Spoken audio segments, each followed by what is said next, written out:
Здравствуйте, дорогие друзья! С вами программа «Главная» в студии Вестника Кавказа Гейса Ралидзе, Марина Лагутина. Обсуждаем новости Южного Кавказа и всего мира за неделю.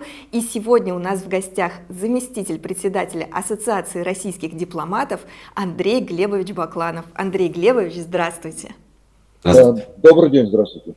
Ну, начнем с главного мирового события этой недели. Это саммит Большой Двадцатки, который проходит в этот раз в Бразилии. Продолжается такой бриксовский марафон. В прошлом году принимала саммит Индия, в этом году это Бразилия, в следующем году это будет ЮАР. И хотя этот саммит, вообще создавался этот формат для обсуждения и решения экономических проблем, но последние годы очень часто его стараются политизировать, добавить туда больше пунктов, в частности, про конфликт на Украине. Но в этот раз итоговый документ касался самых разных вопросов, не только конфликтов, и хотелось бы поговорить как раз об этих итогах. Россия на этом саммите представлял министр иностранных дел Сергей Лавров, и он в этот раз занял свое место на общей фотографии. Единственными, кто не захотели быть запечатленными на общем фото, оказались главы Италии, Канады и США. Какие-то у них были проблемы с логистикой. Давайте поговорим об итогах саммита для России и для всего мира. Андрей Глебович, пожалуйста, вам слово. Ну, важно, конечно, то, что вы правильно это подметили. Этот формат создан для финансово-экономических проблем, потихоньку начинает возвращаться почти к штатной такому виду деятельности, обсуждения вопроса существа. И в данном случае превалировали именно те вопросы, которые должны обсуждаться на 20.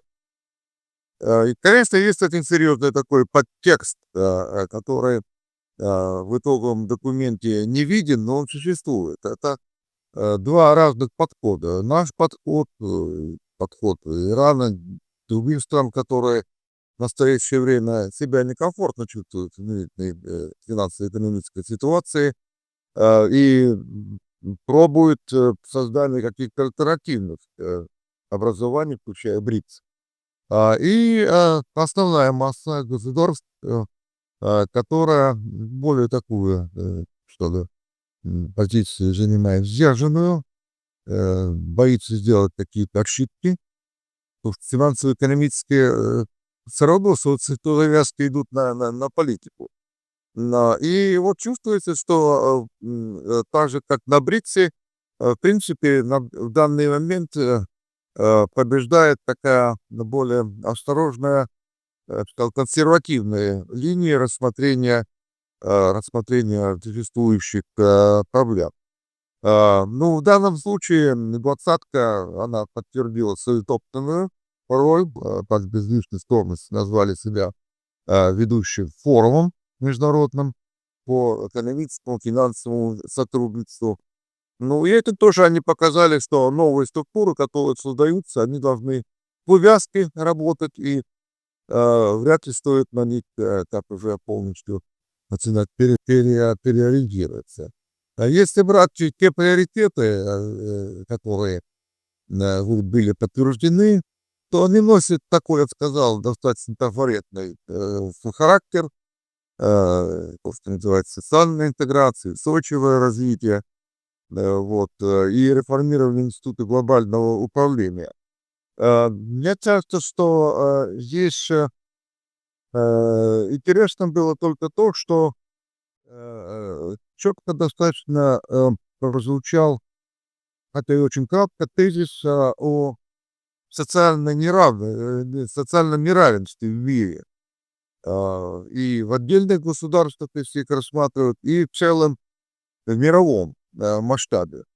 Вот в этом плане это довольно глупо прозвучали какие-то конкретные рекомендации. Они, может, такой размытый характер, но кроме, может быть, рекомендаций, связанных с тем, чтобы усилить внимание к прогрессивному налогообложению, обложить наиболее крупные корпорации дополнительным каким-то налогом. Ну, это профилактическая мера, в духе реформ, которые американцы своими при Рузвельте предпринимали, не дожидаясь, пока обострится ситуация, ну, каким-то образом имитировать хотя бы движение навстречу по этому вопросу. Там тоже надо сориентироваться, потому что если смотреть вот те предложения, которые высказывают рядом стран, они носят более радикальный характер, чем обсуждение, которое ведется у нас. У нас так мы очень деликатно этот вопрос рассматриваем в отношении прогрессивного налогообложения. Правда, мы исходим, насколько понимаю, из другого, что если завысить ставку прогрессивного налогообложения, то усилится стремление уходить вообще. Вот откуда 13% у нас в стране возникло? Из понимания того, что такая психологическая вот эта вот планка 13%, просто которая начинается усиленное стремление уйти от налогов. А с 13% у нас хорошо получилось, хотя, конечно, социальный аспект при этом сильно ускользает. Богатые становятся богаче, а бедные медленно улучшают свое положение. По модели мигрантов, о которых там говорится, к сожалению, приходится констатировать, что вот наш тренд, который мы разделяем в России, он, вернее, даже не тренд, а беспокойность общественности в отношении проблем мигрантов, он там практически не прозвучал, потому что либеральные подходы, они и на этой сессии тоже остались практически без изменений, что не очень здорово и позовет, в общем-то, позиции сохранения тех сил, которые вот традиционные продолжают линию на привлечение супердешевой рабочей силы, не очень заботясь о тех социальных последствиях, которые это может иметь. Это и в западных странах есть, и в нашей стране. Мне кажется, здесь все никакой такой вот должной принципиальности не проявляют, и 20 тоже в этом плане не пищилась в лучшую сторону, и ее решение не помогает вот той дискуссии, которая и у нас тоже приобретает достаточно острый и неудовлетворительный по своему характеру и итогу характер, значительно. Вот.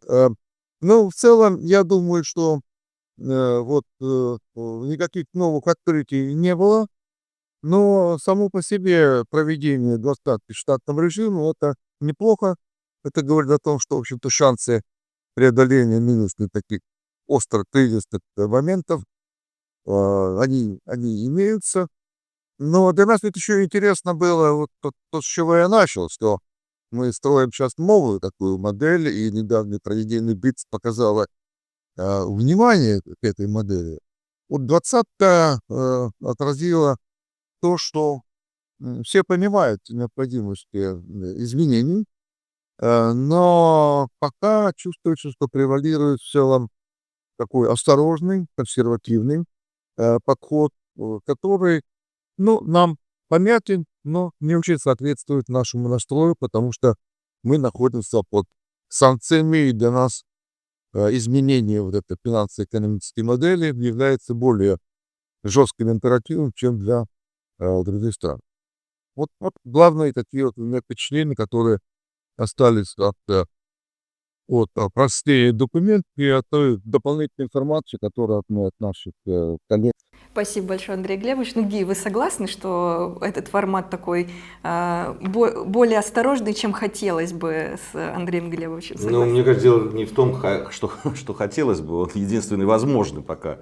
Я бы вообще сказал, вот в дополнение, что ведь формат, который создавался, как вот формат двадцатки, это было тогда уже признание того, что есть интересы, то, что сейчас называют глобальным югом, ну не совсем правильно, конечно, но уж за неимением другого такого термина будем так говорить. Ведь он создавался для того, чтобы там восьмерка тогда, а потом семерка большая, чтобы она вступила в некий разговор с теми, кто все больше и больше влияет и на экономику мировую, и, соответственно, и на политику. Это была реакция на те изменения в мире, которые сейчас, в общем, достигли уже апогея. И как раз, мне кажется, эта двадцатка особенно явно показала, что да, как абсолютно правильно наш собеседник сказал, что сейчас те, кто еще недавно правил этот бал, главный, экономический, политический, они уже этого делать не могут, а большинству просто не нравится, да, то, что происходит, но они пока переломить ситуацию не могут. И это вот все результаты, которые эта двадцатка показала, на мой взгляд, как раз очень явно это все демонстрирует. Если вот посмотреть на коммюнике, да, есть попытка Запада политизировать, но они включили там несколько каких-то пунктов, которые касаются Украины и кризиса на Украине, но в тот же момент, я так понимаю, что под давлением как раз других стран был включен и вопрос Ближнего Востока. Вот, и других, да, там, и Ливана, да, ну, ближе от Ливана и сектора Газы.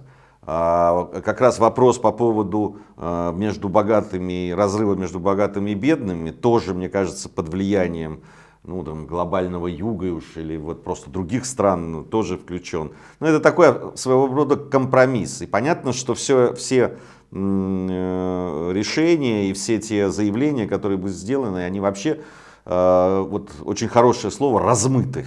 Да? Они размыты, потому что нет консенсуса по этим вопросам. И на этом фоне, конечно, вот ты, Марина, отметила по поводу БРИКС, да, и вот этот формат, конечно, становится куда более актуальный.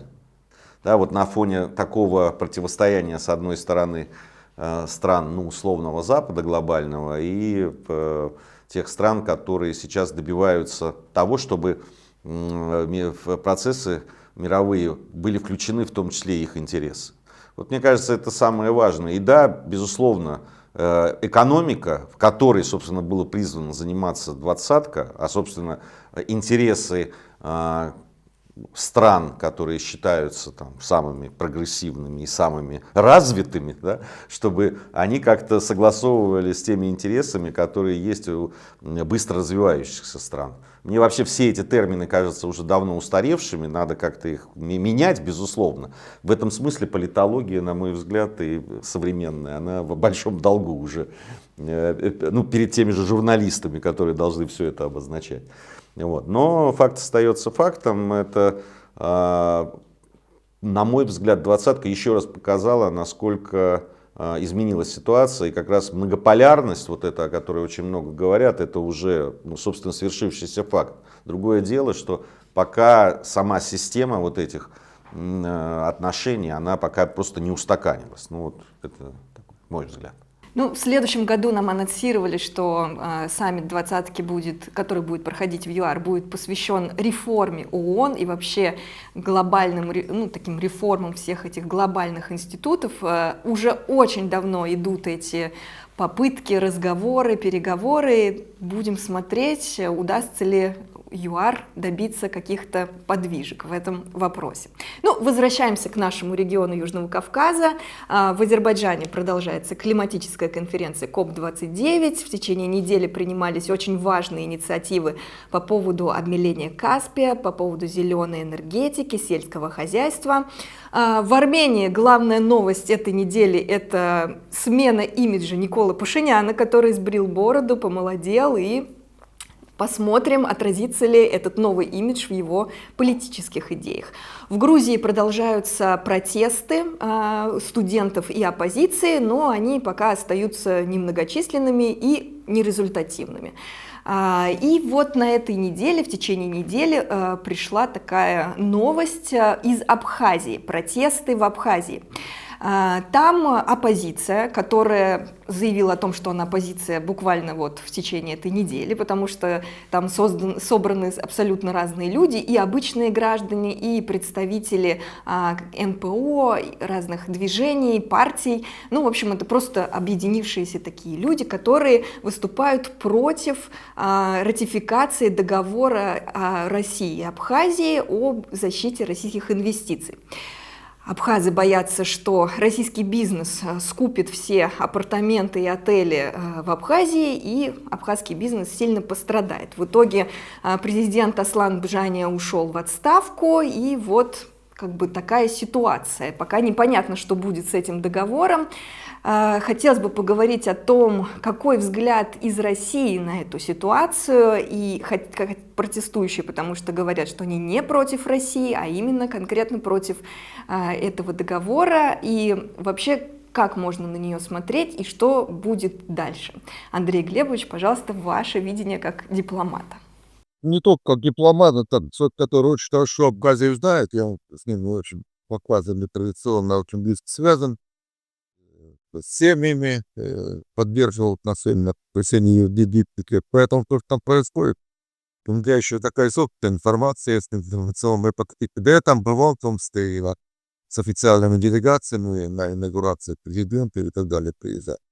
Ну, конечно, там ситуация такая неоднозначная. Ну, даже когда по городу идешь, там иногда красивая такая улица, вдруг видишь дом, как будто это Сталинград. Понимаете, он такой без окон, без дверей фактически уже, он запущенный.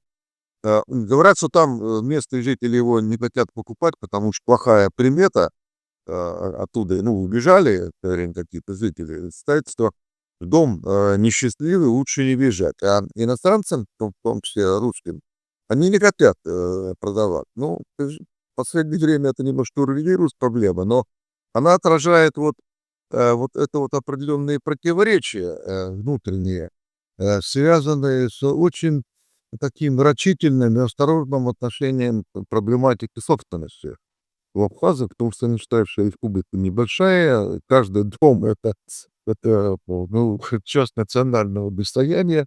Вот, и поэтому вот это та проблема, которую сейчас в очередной раз она как выплеснулась, она имеет такую достаточно да, длительную предысторию.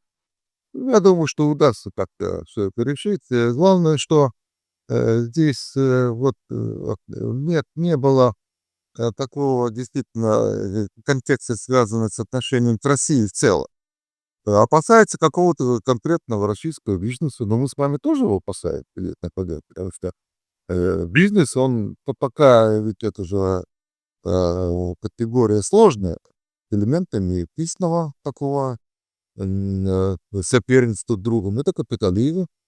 Ну, раз такой был выбор народа, ну, будем, значит, в этой уже новой для нас, для советской реальности находиться. Плюсами и с минусами. Вот. Поэтому здесь я думаю, что ну, пик вот этого кризиса, он преодолен. Ну и дальше жизнь, она заставит, в общем-то, выходить на какие-то компромиссы и на новые формы решения хозяйственных вопросов. Тем более, что большое преобладающее здравомыслящих людей там, и я поэтому ну, нормально отношусь к тому, что удастся все-таки более спокойный такой период впереди видеть и более такого более эффективного нашего двустороннего взаимодействия на Россию и Абхазию. Ну, в целом, вот вы вот перечислили проблемы, которые на Кавказе. Я, конечно, вот в очередной раз думаю о том, что Кавказ свой такой региональный колорит и потенциал недоиспользуют. Недоиспользуют. Это все конфликтные сочинения, внутренние и внешние, они мешают превращению Кавказа в совершенно уникальную такую вот возможную международную площадку, ускоренного развития, очень образованные люди, очень такие динамичные. Мы там знаем, когда где-то находимся вместе, и нужно там под себя выбрать собранию, помогут за столом, показывать себя преобладают, потому что у него есть ну, очень такие разнообразные черты яркие, в том числе и бизнесы. Поэтому, конечно, надо сейчас нам усилить попытки добиться стабилизации и внутри национальной элиты, и внутри Кавказа, для того, чтобы расширить потенциал возможностей региона, чтобы он занял место такого показательного, что ли, региона развития. И здесь еще способствует так же, как и в Средней Азии, нахождение Кавказа на пересечении очень важных транспортно-логистических сочинений, линий. И это надо использовать в полной мере, потому что события именно с этим подводят. Мы сейчас в высшей школе экономики закончили концепцию, она будет отпечатана по новому международному экономическому порядку, и так как раз указывается на роль особую, она вырастает, она раньше всегда была велика, но, конечно, она больше становится транспортно-логистических моментов. И как раз здесь имеет, естественно, такое вот превосходство над другими регионами. Второе превосходство — это люди, когда очень талантливые, очень динамичные, яркие. Надо это вот максимально задействовать.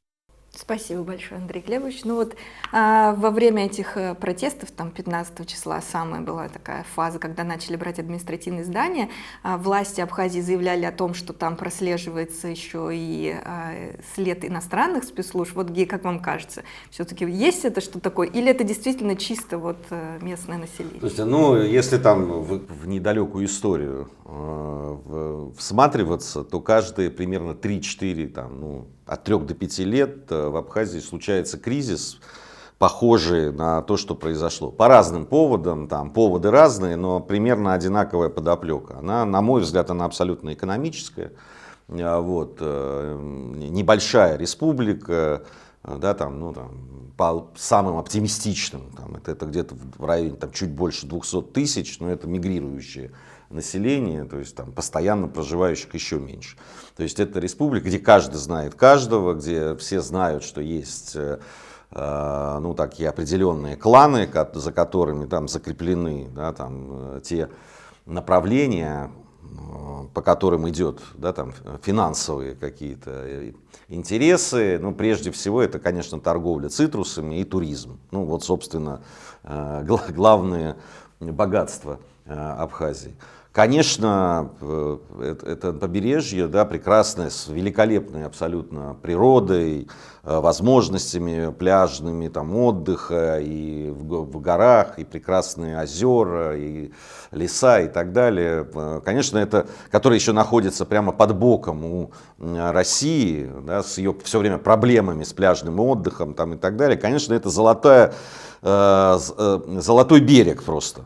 Да, для бизнеса, и очень лакомый кусок. И с одной стороны понятно, почему все время попытки все-таки, да, по-другому наладить вот это инвестиционный климат туда, в Абхазию, и для того, чтобы эти инвестиции, понятно, бизнесу нужно, чтобы они были защищены, тем более лучше, чтобы гарантиями государственными. И с другой стороны, опасения абхазского населения и тех людей, которые, собственно, принадлежат эти потоки все, вот, что просто они будут поглощены, потому что они не смогут конкурировать. И это все, в общем, понятно.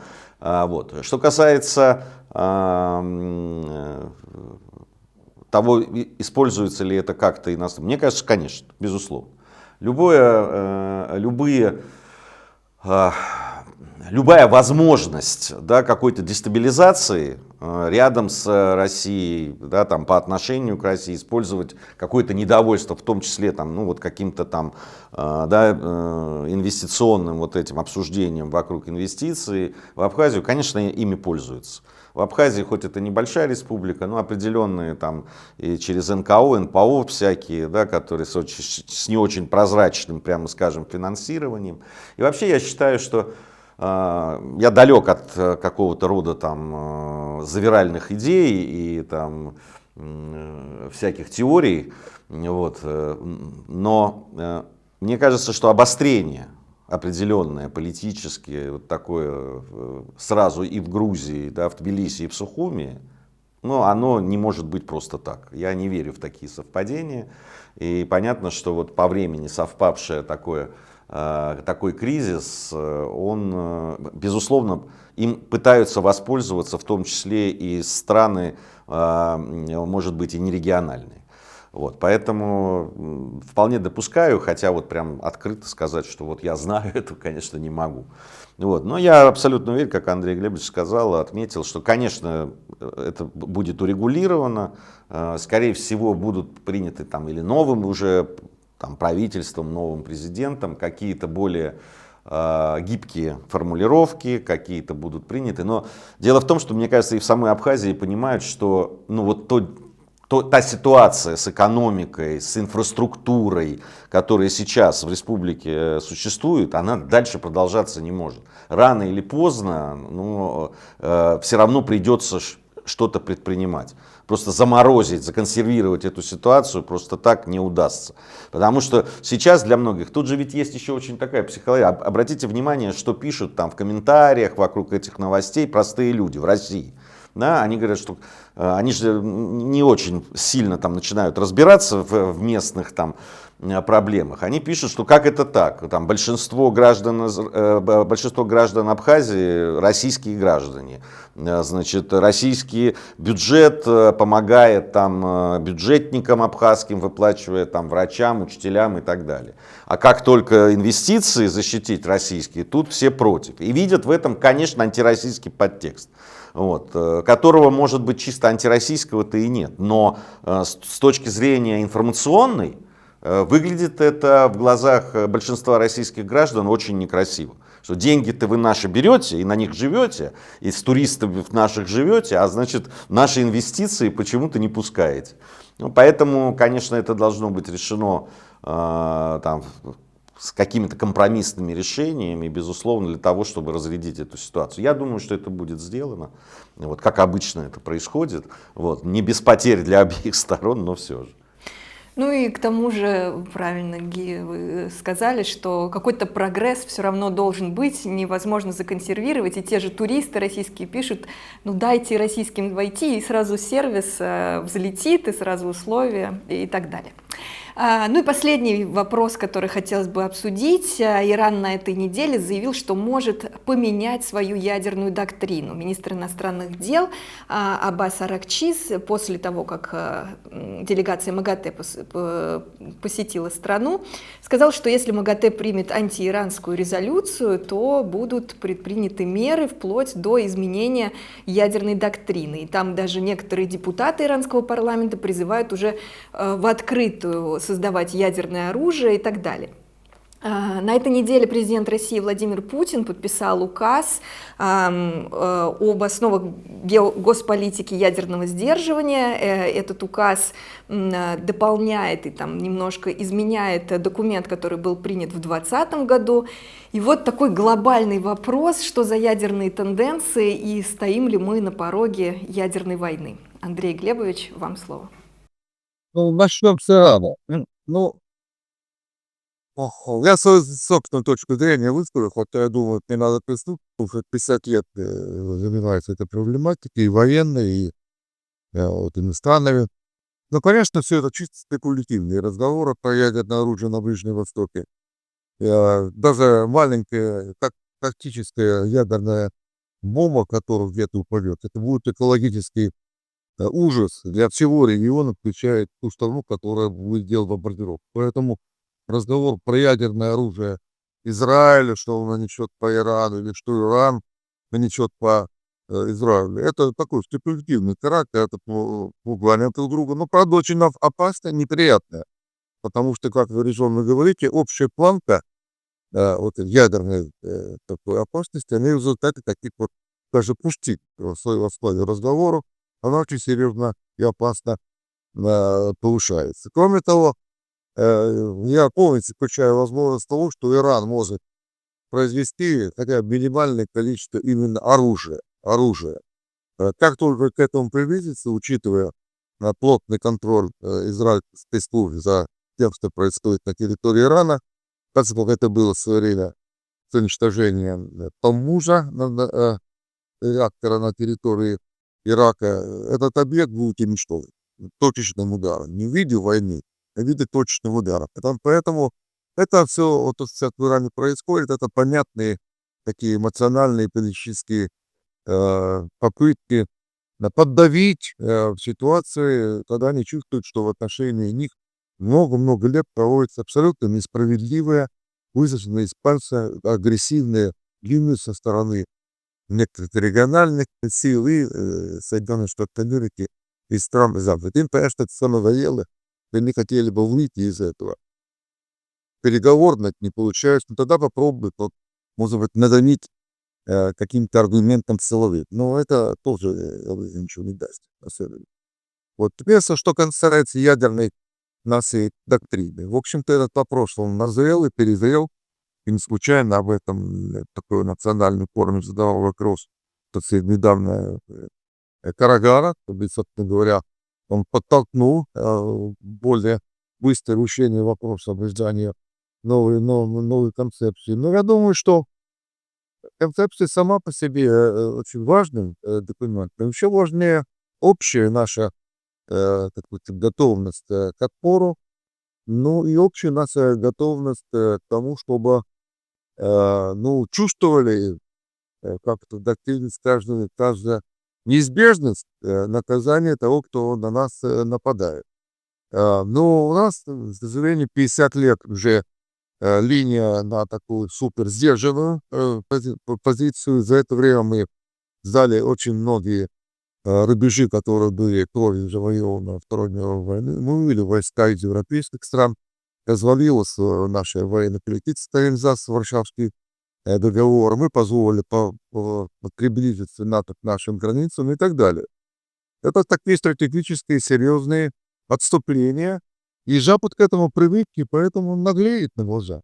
И нам, вот начиная от того, что сейчас происходит на Украине, а до этого на территории Сирии, нам надо жестче ставить, и вот эта доктрина, она показывает, что мы на этом пути находимся. Но тут многое все предстоит сделать, и тут требуется такая, ну что ли, мобилизация народа. Это непростая вещь. Пока, мне кажется, у нас много тут еще таких нерешенных проблем. Ну, если сказать, даже более определенно. Спасибо большое, Андрей Глебович. Гия, ваш взгляд на эту проблему? Ну, у меня чисто журналистский, в отличие от Андрея Глебовича, дипломатического взгляда. Ну, здесь очевидно, что ситуация ухудшилась с безопасностью, с общей. И последнее решение там, бить ракетами, то есть разрешение бить ракетами большой дальности по российской территории, и, собственно, уже это произошло сразу же на следующий день, еще даже особо подтверждено не было, что такое разрешение было дано, и то, что мы понимаем, что эти ракеты летят, их программируют, их фактически принимают решение, куда бить, это не украинские военные. И фактически мы находимся в состоянии горячей войны с блоком НАТО и с Соединенными Штатами Америки. Для меня это уже очевидно абсолютно. Вот. Ну, остается только, что пока это какие-то там, там под чужим флагом действия, хотя все понимают. И, конечно, ну, во-первых, сейчас все ожидают какого-то ответа со стороны России, пока были только заявления сделаны, но такие достаточно тоже резкие. Вот. Понятно, что все мы надеемся, что каким-то образом все-таки удастся договориться, вот. Но ситуация, на мой взгляд, очень и очень опасная. Что касается Ирана, то мне кажется, что, конечно, здесь больше такого декларативно-дипломатического. Вот, потому что там, с одной стороны, буквально несколько дней назад были заявления тоже, ну, там, серьезных политиков иранских о том, что они готовы обсуждать ядерную сделку и вернуться в нее и так далее. Сейчас заявление прямо противоположное практически. Но мне кажется, это такая как раз дипломатическая такая артподготовка идет для того, чтобы обозначить эту проблему для новой администрации Соединенных Штатов Америки прежде всего. Вот, потому что, в общем, Трамп известный такой нелюбитель Ирана, да, и поэтому Иран, конечно, по этому поводу, в общем, переживает, и не зря, наверное. Поэтому здесь-то как раз больше такое дипломатическо-декларативных заявлений. Вот. А что касается вот решений, которые администрация Байдена предпринимает, и вместе с ней и Великобритания, и Франция, которые тоже под этим всем подписались. Ну и мелкие страны, которые Дания там впереди всей планеты бежит, передавая там самолеты F-16. 6 уже переданы, еще 9 они собираются передать. Я напомню, что F-16 как раз может использоваться, да, при ударах таких. Вот. Поэтому, ну да, это становится все более и более опасно. Спасибо большое. Спасибо за интересную беседу. Я напоминаю, что сегодня у нас в гостях был заместитель председателя Ассоциации российских дипломатов Андрей Глебович Бакланов. Андрей Глебович, спасибо вам за разговор.